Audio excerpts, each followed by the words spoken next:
Well, everyone, I just talked about what I love about the iPhone 13s, and the same exact day, literally like an hour later, we're going to talk about what I hate about the iPhone 13s. Now, I love these phones, I think they look pretty cool, but it's not really the perfect phone of all time, okay? Now, starting off, they actually have the same amount of RAM as before, which I'm not super upset about, but for as much as they were overhyping the performance and everything like that, I do understand that the A15 Bionic is going to be substantially faster, but I would have loved to seen a RAM increase. To be honest, since the iPhone 11s, even before that, since the iPhone XS, we've been getting 4 gigs of RAM on our iPhones. The XR had 3, but the iPhone 11 had 4, and ever since then, we've been getting 4 gigs of RAM on every single base model. So it would have been kind of cool had we gotten maybe like 6 on the base model for the 13s, and then 13 Pros had 8 or something. That would have been really cool, but I guess we'll see what happens in the future. But that was the one thing that kind of threw me off when that news came out.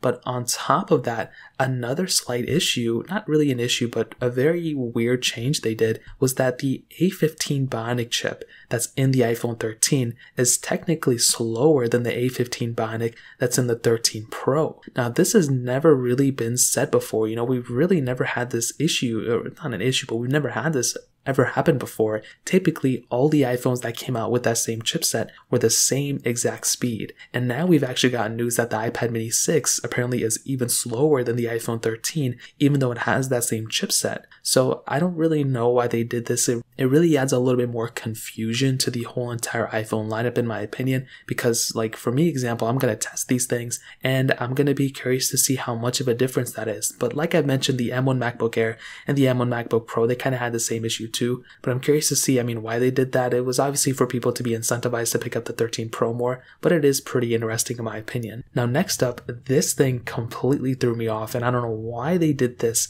but they made the notch 20% smaller, which is cool. They made it a little bit longer, which I'm not even really mad about. But on every single image that I've seen of the iPhone 13 and the 13 Pro and the 13 Pro Max, there is no use for that extra space up top. And there's been a lot of renders that showcase like the original notch over the new one, and there's a little bit of a difference for sure. But it doesn't make any sense why Apple doesn't give us the ability to add a battery percentage on that specific notch. It just does not make any sense. We have so much space up there, and Apple has made very little improvements since like iOS 11 to that status bar up top. It's been the same exact thing. I don't understand why they don't give us more ability to change a few things up. It would have been cool if that was the case.